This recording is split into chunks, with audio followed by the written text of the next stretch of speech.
याचं आहे आणि आपण येत आहे रोमकरास पत्र अध्याय 14 वचन 11. कारण पवित्र शास्त्रात असे लिहिलेले आहे की प्रभू म्हणतो, मी जिवंत आहे म्हणून प्रत्येक गुटखा मला नमन करेल आणि प्रत्येक जीभ देवाचे स्तोत्र करेल.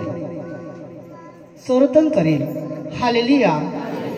प्रत्येक गुटखा देवाचे नमन करेल, प्रत्येक गुटखा आणि प्रत्येक जीभ देवाचे स्तोत्र करेल, स्वीकारेल. आज हे देवाने सांगून ठेवलेले आहे पवित्र शास्त्रामध्ये. ती हकीकत होणार आहे आणि हकीकत आहे. पुढे म्हणे, मी जिवंत आहे म्हणून हर एक गुटखा मला नमन करेल. हर एक गुटखा, हे गुटखे मांड्या टिकून नमन करेल. जापर्यंत मला येशू ख्रिस्ताची ओळख नाही, येशूची ओळख नव्हती, मी फार लोकाला झगडत होता, शिवेगाली देत होता. मी येशूला ओळखत नव्हता, देवाला ओळखत नव्हतो. म्हणून मी येशूविषयी जे गोष्टी काढतात त्याला मी झगडतो की तुम्हाला माहित नाही, येशूकडे जाऊ नका, येशू आपला देव नाही आहे, येशू देव बाहेरचा आहे, हा आपला देव नाही, त्याच्याकडे तुम्ही जाऊ नका. मी लोकांना विरोध करायचा, पण प्रिय भाऊ बहिणींनो, मी आज 2-3 वेळा, आज तिसऱ्यांदा चौथ्यांदा मी सांगत आहे, माझे जेव्हा दाग होता या तोंडावर, तेव्हा मी भगत केलं, डॉक्टर केलं, पण दाग निघून गेला नाही. चामड्याच्या डॉक्टराकडे गेलो, हाडाच्या डॉक्टराकडे गेलो, गोळ्या वर्षभर गोळ्या खाल्ल्या, दाग निघून गेला नाही. जितकं मला फिरायचं होतं इतकं मी फिरलो, पण दाग गायब झाला नाही, दाग वाढत चालला होता. माझा धंदा, दुकानाचा धंदा, रिक्षाचा धंदा, ओले मावऱ्याचा धंदा, सुख मावऱ्याचा धंदा, मोह विकायचा, गोड विकायचा आणि क्वार्टर बियर सप्लाय करून द्यायचा. त्या धंद्यात मला पैसे यायचं, लाखो रुपये भेटायचे, महिन्याला इन्कम होती. खायला प्यायला धंदा मस्त. पण हे दाग असल्या कारणास मी दुःखी झालो. तेव्हाची लोक सांगायची की दाग असले तर त्याला थोडी सांगतात की दाग असले तर त्याला खायला देत नाही, थंड प्यायला देत नाही, त्याला अलग द्यायला लागते. मी हालेलुया दुःखी झाला की मी भगत, डॉक्टर केलं, जिथे फिरायचं होतं तिथे मी फिरलो, पण दाग गायब झाला नाही. वर्षभर गोळ्या खाल्ल्या नाही, सगळं चांगलं होतं, पैसे येत होता, धंदा चालता चांगला, पण दाग वाढत चालल्यानंतर मी दुःखी होत गेलो. काही दिवसांनी आमची पती पत्नी बरोबर गाज व्हायच्या. कोणी लोक सांगत असेल बायकोला तर थोडी मला बोलायची, काहीतरी उपचार कर, तेव्हा आम्ही गोष्टी काढायची. मी काय उपचार, जितकं उपचार करायचं ते इतकं तुम्ही केलं, काय बाकी आहे. काय लोक बोलत असेल की असा व्यक्ती असला तर काही लोक बायका सोडून गेलेला आहे. मग मी बायकोला बोलत होतो, काय तुझी इच्छा असेल तर तू जाऊ शकतो एवढे. रोजचे एके विजेती असा झगडा व्हायचा. मग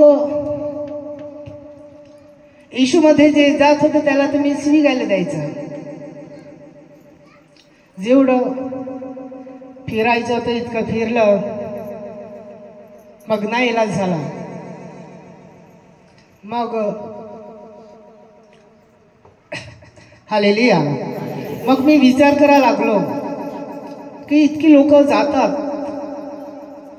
आणि मी दोष दिलेला, मी पण जाऊन बघू काय गेला. विचार करायचा पण मनात अजून दुःखी व्हायचं नाही की मी अगोदर झगडत होतो, स्वीकारायला दिली आणि मीच जाईल तर बरं नाही. काय लोक सांगतील. मग एक दिवस फार झाला तर मन नव्हतं, पण एक दिवस असं मन वळलं की एकदा जाऊन बघू. दाग वाढत का ना इला जात. मग आपली इथे नंबर पडला, प्रार्थना भरत होती माझ्याकडे. तिकडं मी गेलो आणि प्रार्थना सभेत बसलो. तेव्हा प्रार्थना शिकवण्यात येत होती की गुटखे टेका, डोळे बंद करा आणि देवाला प्रार्थना करा. तुमची पापाची कबुली करा, तुम्ही क्षमा करा. तुमचा विरोध माणूस असेल, दुश्मन असेल, त्याला तुम्ही क्षमा करा, क्षमा मागा. अशी प्रार्थना करण्यासाठी बरोबर बोलला होता. लोक गुटखा रोवून हात जोडून डोळे बंद करून प्रार्थना करत होते. मी पण हात जोडले, गुटखा असलो. परत मला नवीनच मी बघतो, कुणी बघतो का काय, पण सगळ्याचे डोळे बंद आहे आणि मन देवाकडे लावून प्रार्थना करत आहे. देवा क्षमा कर, देवा क्षमा कर. मी पण डोळे परत ओळखत मी देवाला असं लागलो का देवा माझ्या अपराधाची क्षमा कर, माझ्या बापांची क्षमा कर. मी तुझ्यावर विश्वास ठेवला आहे, माझा दाग आहे तू काढून टाक. मी तुझ्यावर विश्वास ठेवला आहे. मी पण प्रार्थना केली. मग प्रार्थना संपल्यानंतर नाच काम झालं तर मी परदराला बोललो, माझ्या अडगाला, की माझा दाग आहे त्याच्यासाठी काय केलं पाहिजे, काय करावं लागेल.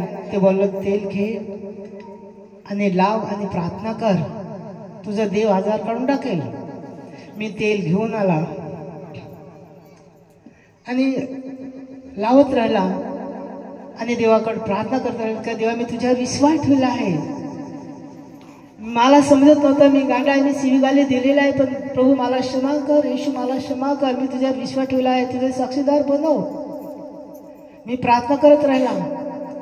प्रिय भावांनो बहिणीनो, तिसऱ्या दिवशीपासून दाग हळू मरत गेला आणि 8 दिवसात हा दाग गायब झाला. हालेलुया. 8 दिवसात हा दाग गायब झाला. येशूला माना लागलो. खरा ख्रिस्त प्रभू जिवंत आहे.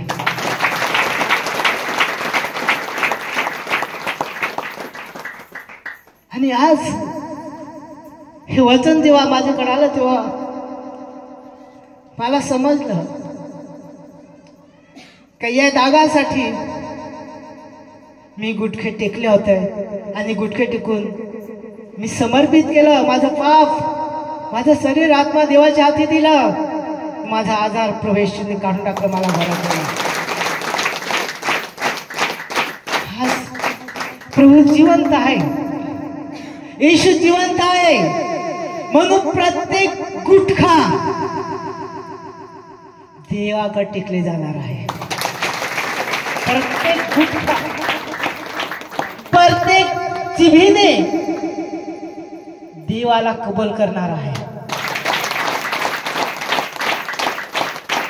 प्रत्येक व्यक्ती देवाचा स्वीकार करतील, या जिभेने त्याला स्वीकार देईल, त्याचा गौरव करतील. प्रत्येक गुटखा त्याच्या समोर टिकणार आहे, कारण प्रभू जिवंत आहे. म्हणून देव जिवंत आहे, येशू ख्रिस्त जिवंत आहे हे ठाऊक नव्हतं, याची मला माहित नव्हती. म्हणून मी लोकांना दोष देत होता की ख्रिस्ताकडे जाऊ नका, येशूकडे जाऊ नको, जे संत आहे जे गुरु आहे त्यांच्याकडे जा, ते तुम्हाला भलं करतील, ते तुम्हाला औषध देतील, ते तुम्हाला तारण करतील, मदत करतील, पैसा देतील, अडचणी ते काढतील. हे माझे विचार होतं प्रिय भावानं बहिणीनो. देवाची ताकद नाही माहित होती, येशूची ताकद माहित नव्हती, म्हणून येशूला मी दोष देत होता. पण आज ख्रिस्ताची ताकद आणि ख्रिस्त जीवनाची आज मला ओळख झालेली आहे. आणि ही ओळख होऊन 15-20 वर्ष झालेले आहे आणि देवाचे कार्य करून हे 10 वर्ष आहे. आज मी ख्रिस्ताला ओळखत आहे. कारण एक दिवस सर्व राष्ट्र, सर्व गुटके देवासमोर टिकले जाणार आहे. प्रिय भावांनो बहिणीनो, असं कधीच विचार करू नका की माझा गुटखा ख्रिस्तासमोर टिकले जाणार नाही, असे एकही व्यक्ती विचार करू नका. जगामध्ये कोणीही व्यक्ती आहेत, दिमागदार आहेत, त्यांनी विचार करू नका की माझा गुटखा टिकले जाणार नाही, असा कधीच विचार करू नका. हर एक गुटखा येशू ख्रिस्तासमोर टिकले जाणार आहे. आणि सर्वजण प्रत्येक जीभीने करणार आहेत, स्वीकार करणार आहेत, त्याची स्तुती करणार आहेत, कबूल करणार आहे. हर एक व्यक्ती, हर एक व्यक्ती. म्हणून 12 वचनात सांगितलेलं आहे, तर मग आपल्यातला प्रत्येक जण देवाला आपापला हिशोब देईल. प्रत्येक व्यक्ती, प्रत्येक व्यक्ती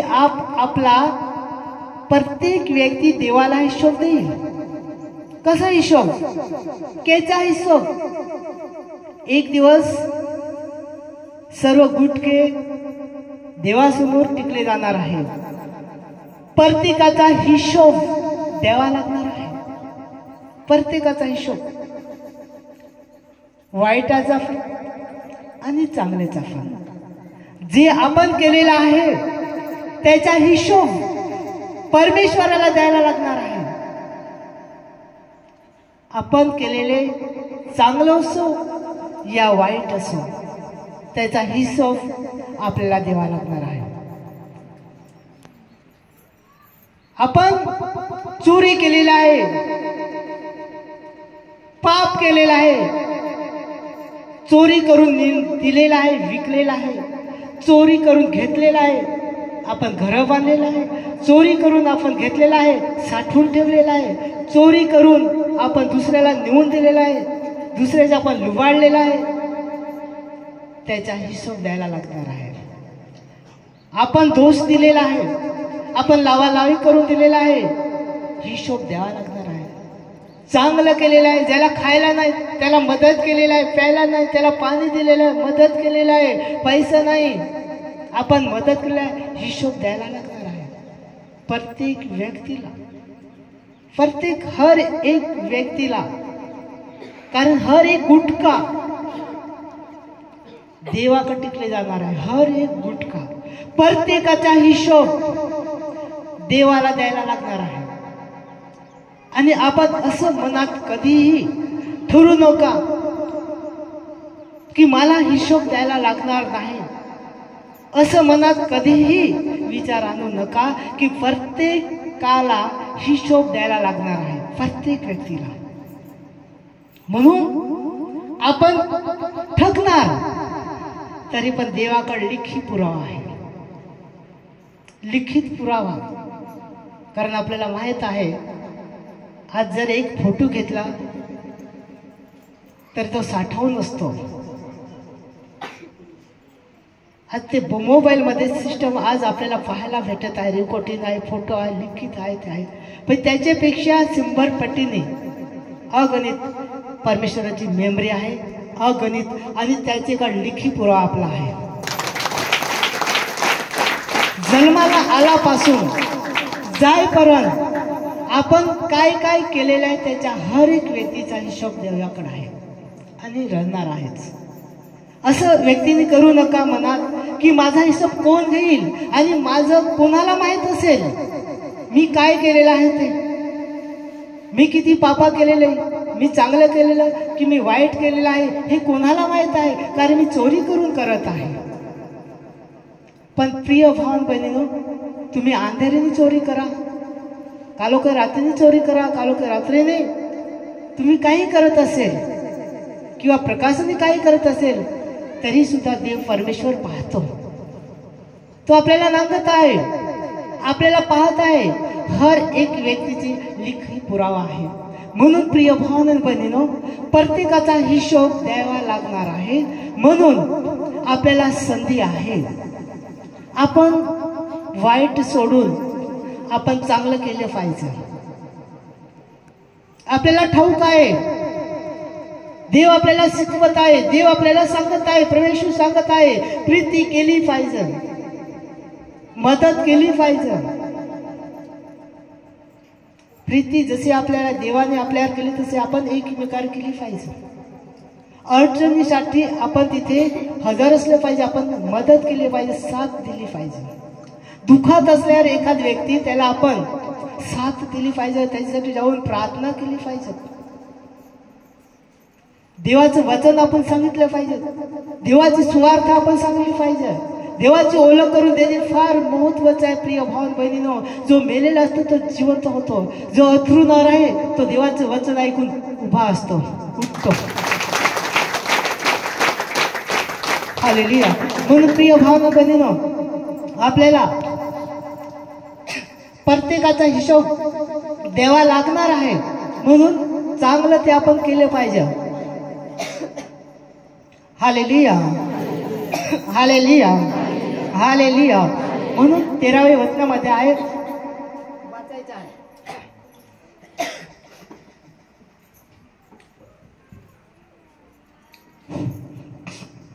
तर आपण ह्यापुढे एकमेकांना दोष लावू नये. ह्यापुढे एकमेकाला दोष लावू नये. पण असे ठरवू की कोणी आपल्या बंधूच्या मार्गात अडखळणं किंवा पडण्यास कारण होईल असे काही ठेवू नये. आपल्या बंधूच्या मार्गात काही अडचण अडखळल्यास असं काही ठेवू नये, काही ठेवायचं नाही. कारण आपल्याला हिशोब द्यावा लागणार आहे. आपला बंधू जर आपण त्याला अडकवलं तर त्याचा हिशोब आपल्याला द्यावा लागणार आहे. काय लोक असे आहेत ज्याला माहित नाही ख्रिस्ताची, ती लोक आहेत, ती दोष देत आहेत. एखाद व्यक्ती चांगलं करतो की त्याला कसं अडकेल ते पाडायचे प्रयत्न करतात. काहीतरी वाटत हा पडला पाहिजे, अडकला पाहिजे ठेवतात, दोष देण्याचे प्रयत्न करतात, लोकांना सांगतात, चुगली करतात की याचे नुकसान झाले पाहिजे. असे काही लोकांचे मनात विचार आहे आणि लोक करत आहेत. प्रिय भाव बहिणींनो, आपण ख्रिस्ताचे आहेत, लेकरं आहेत आणि ख्रिस्ताची माणसं आहेत. जे लेकरं आहेत त्याला देवाचे वचन ठाऊक आहे. त्यांनी कधी दोष देऊ नये, अडखळण आणू नये, अडखळण देऊ नये. त्याला साथ देणे गरजेचं आहे, साथ देणे गरजेचं आहे. प्रिय भाव बहिणींनो, शैतान मनात विचार टाकतो, शैतान मनात विचार टाकतो आणि नातेवाईक असलं किंवा भाऊ बहीण असलं तरी पण काम एखाद्या सुरुवात केली, कोणत्याही काम सुरुवात केली की शैतान भाऊच्या जीवनात येते, शैतान घुसते. एक भाऊ काम चालू केलं तर दुसरा भाऊचे जलन होतो. शैतान घुसला की त्याला दुःख होतो, त्याला अडखळण होतो. असं करू नये. भाऊ चांगला असलं तर त्याचे बायको थोडी विचाराने बदलली की शैतान लगेच घुसतो आणि शैतान घुसून शैतान राग भरतो, गुस्सा भरतो आणि भावाभावावर कजा करायला सुरुवात होतो. मग मारामारी गाज तयार होतो. शैतान घुसून हे करवतो. म्हणून प्रिय भाव बहिणीनो, त्या व्यक्तीला देव पुढे काढतो.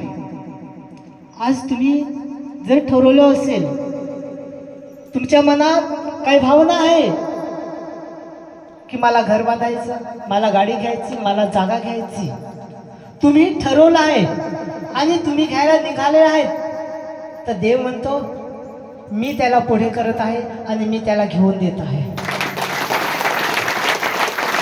हालेलुया. तुम्हाला जागा घ्यायची आहे.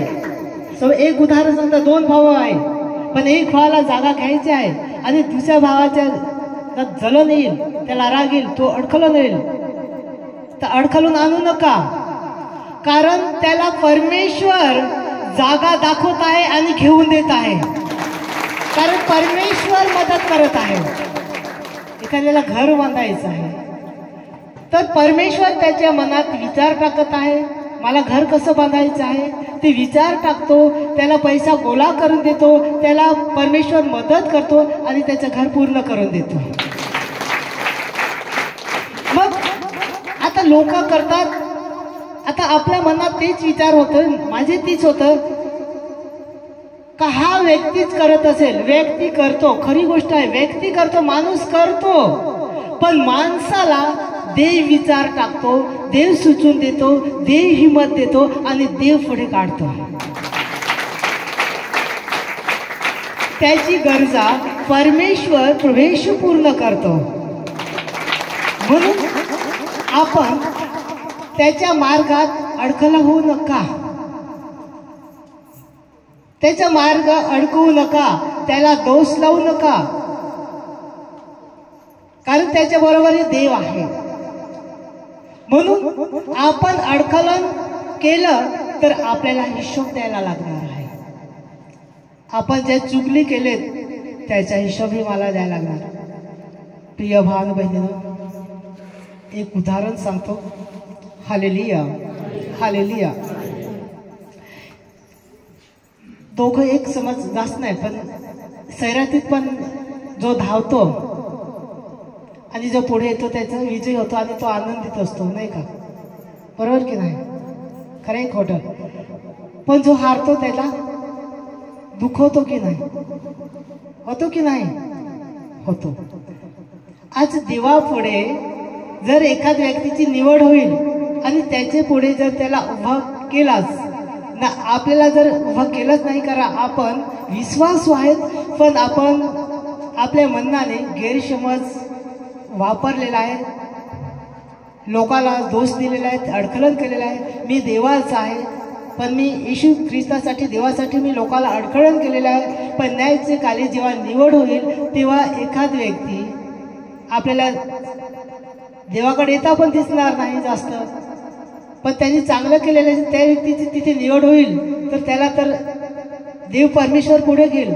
आपण देवाचे आहेत, पण आपल्या जीवनात चांगलं गुण नसले कारणास आपण दोष दिलेला आहे, आपण लावालावी करून दिलेला आहे, आपण अडखळण झालेला आहे, तर आपल्याला तर साईडला काढून टाकेल. मग आपला विजय होईल की तारण होईल? सॉरी, चांगलं होईल की वाईट? जर आपल्याला देवापुढे आपल्याला घेतलंच नाही, त्याच्या इथे विजय घेतलंच नाही ना, आपल्याला विश्वासाला साईडला काढलं तर दुःख होईल की चांगलं होईल? दुःख होईल ना. का? मी देवाचा आहे, मी विश्वास आहे, पण बरेच लोकांना मी अडकवलं, मी माणसाला अडकलेला आहे. ए येऊ नका, इकडे जाऊ नका, त्याच्या मागे लागू नको, ती असं करत आहे, तसं करत आहे. मग ह्याचा हिशोब तिथे लिहिलेला जातो. हिशोब आपल्याला द्यायला लागणार आहे, की कबूल करायलाच लागणार आहे. तर मग तिथे जर आपली निवड झालीच नाही तर आपल्याला काय वाटेल? जीवनात आनंद येईल की दुःख होईल? दुःख होईल. पण प्रिय भाव बहिणीनो, आपण लोकांचं चांगलं केलं, ते जेव्हा न्याय निवाडा येईल, जेव्हा हिशोब देऊन, तेव्हा हिशोबात आपण पास होऊन, तेव्हा परमेश्वर त्याच्या जवळ घेईल, तर आपल्याला किती आनंद होईल? होईल की नाही? होईल की नाही? होईल. पण जर हिशोबामध्ये आपण चुकलो तर देव आपल्याला तिथे ठेवणार नाही, तर साईडला काढून टाकणार, तर आपल्याला फार दुःख होईल. प्रिय भाव बहिणीनो, आज इथे नाही जाऊ शकत, पण आज जगामध्ये ना या भारतामध्ये पण या गोष्टी चालत आहेत. या गोष्टी चालत आहेत. देवाला ओळखून सुद्धा, परमेश्वराला जाणून सुद्धा आज लोक भरपूर अडखळत आहेत. पण प्रिय भाव बहिणीनो, देव माणसाला हिंमत देतो, माणसाला ताकद देतो, पैसा देतो, सगळ्या गोष्टी देव पुरवतो. देव पुरवतो आणि देव त्याला मार्ग दाखवतो आणि देव करायला लावतो. म्हणून प्रिय भाव बहिणीनो, आपण असा विश्वास करायचा आहे की देव आहे, मला पाहत आहे, मला नांगत आहे, येशू आहे. एक दिवस माझा हिशोब द्यायला लागणार आहे, सगळ्यांना द्यायला लागणार आहे. तेव्हा माझा विजय झाला पाहिजे. आपला विजय, आपलं तारण झालं पाहिजे. म्हणून हिशोबात आपण पास झालं पाहिजे. म्हणून आपण वाईटापासून, अडकण्यापासून आपण लांब राहायचं आहे. नुकून लोकांचं चांगलं झालं पाहिजे. जितकं लोकांचं चांगलं होईल, परमेश्वर पाहत आहे, इतकं आपलं चांगलं होईल.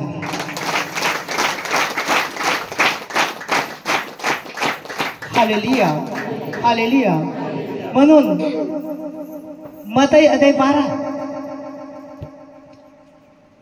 आणि वचन 36 काढायचं आहे.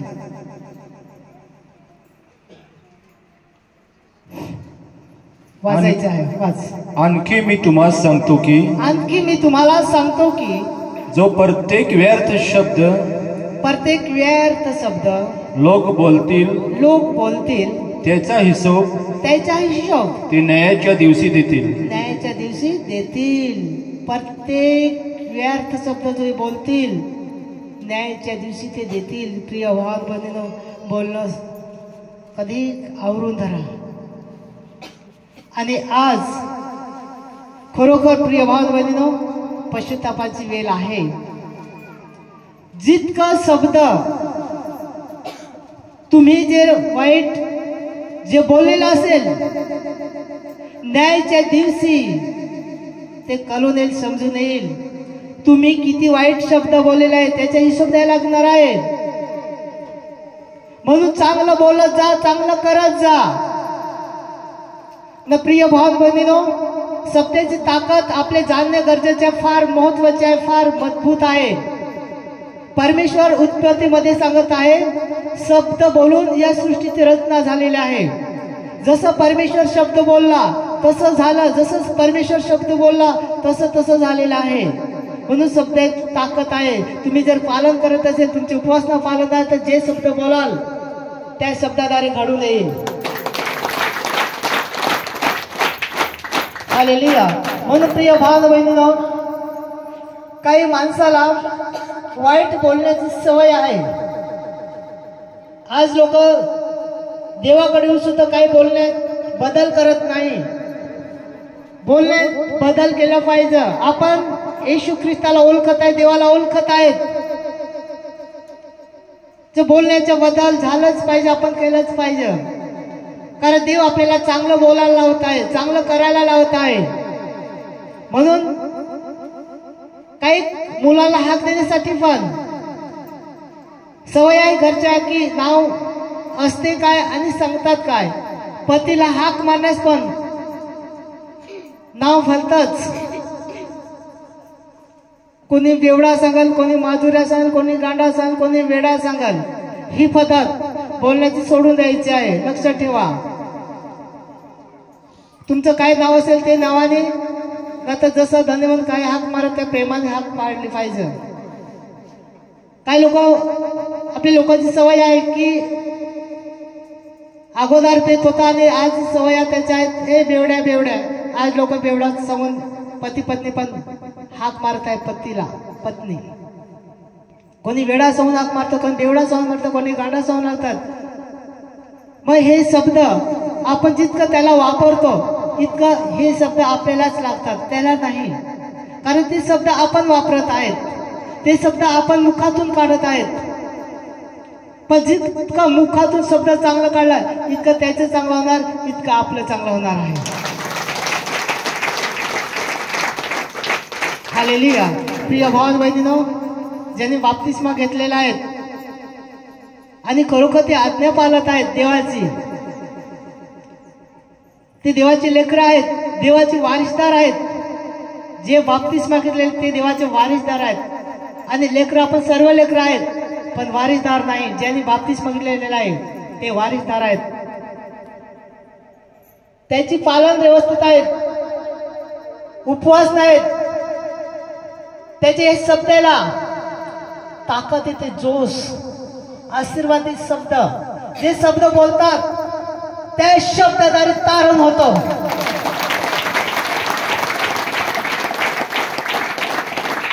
हालेलुया. म्हणून प्रिय भाव बहिणीनो, ज्याने बाप्तिस्मा घेतलेला आहे त्या व्यक्तीने चांगलं बोललं पाहिजे, चांगला शब्द काढला पाहिजे. कारण आशीर्वादी शब्द आहे.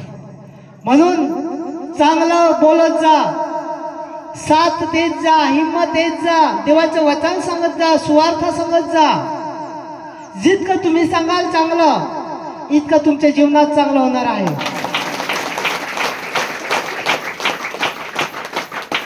म्हणून खालच्या वचनावर 37 वचनावर वाचायचं आहे.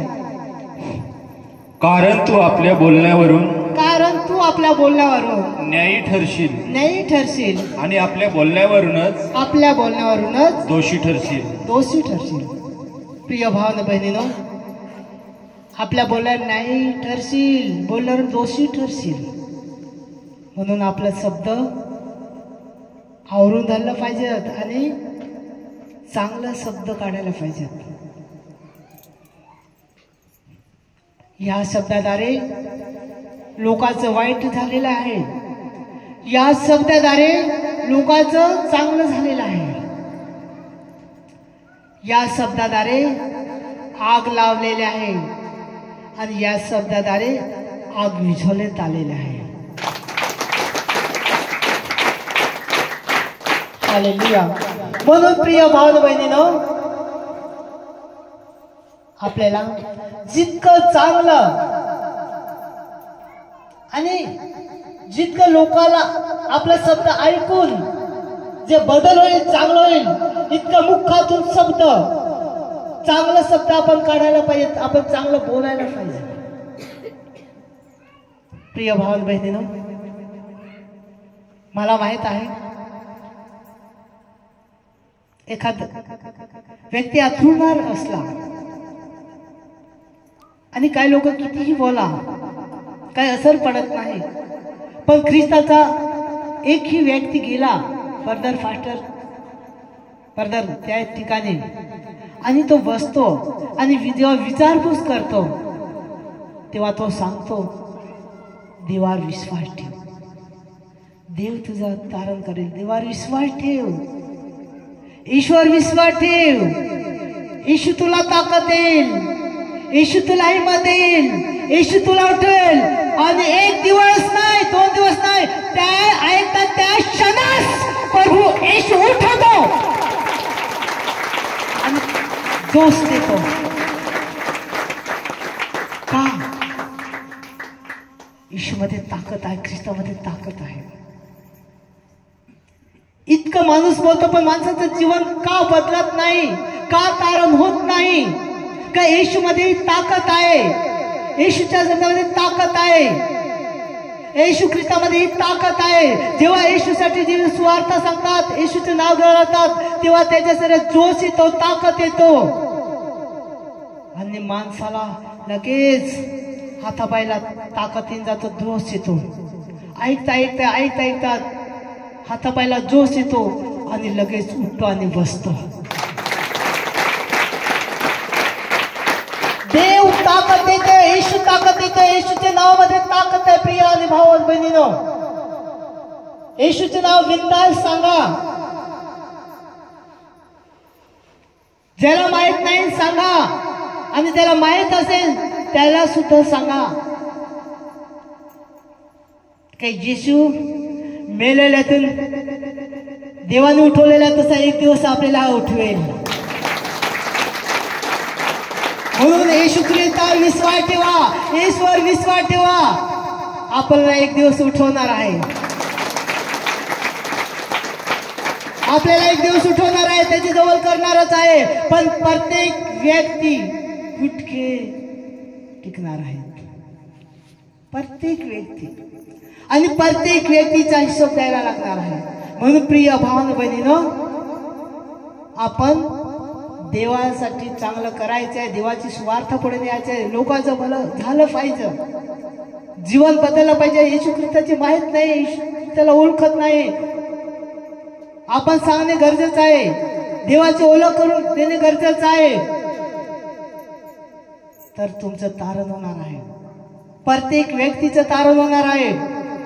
म्हणून एक दिवस सर्व राष्ट्र जमवले जाणार आहे, त्याच्यासमोर कुटके टेकणार आहे, प्रत्येकाचा हिशोब द्यायला लागणार आहे. म्हणून वाईटापासून लांब, वाईट शब्द बोलू नका, विचार आणू नका, लोकांच्या अडखलात येऊ नका, दोष लावू नका, दोष देऊ नका, त्याच्या मार्गात काही वाईट करू नका, चांगलं करत जा. भाऊ असेल, शेजारी असेल, मैत्री असेल किंवा पाडीचे असेल तर चांगलं सांगत जा, त्याला हिंमत देत जा, कारण त्याच्या बरोबर देव आहे, आपल्या बरोबर देव आहे. हालेलुया. आणि असे विचार करू नका कधी पण, आम्ही देवाचे लेकरं आहे, बाप्तिस्मा घेतले, आज देवाने आम्हाला घरं दिले नाही, आज आम्ही असंच आहे. काळजी करू नका, एक दिवस आपल्याला परमेश्वर घेईल. घरे नाही, मोठमोठ्या माड्या बंगला आहेत स्वर्गात, ते आपल्यासाठीच आहेत. हालेलुया. इथे तर आपण जाणार आहे, पण आपल्याला जीवन अनंत काल तर स्वर्गामध्ये आहे, आणि तिथे रात्रच नाही तर दिवस दिवस दिवस अनंत काल जीवन तिथे आहे, आणि रात्र कधीच नाही, दिवस दिवस दिवस आनंद आनंद आनंद, हसत खेळत मत, कोणी अश्रू पाडणार नाही. फक्त अश्रू इथेच आहे, तिथे अश्रू नाही, तिथे आनंदित आनंदित आनंदित हसत आणि खेळत आणि मजत अनंत काल प्रभू तिथे ठेवणार आहे. Hallelujah, hallelujah, hallelujah.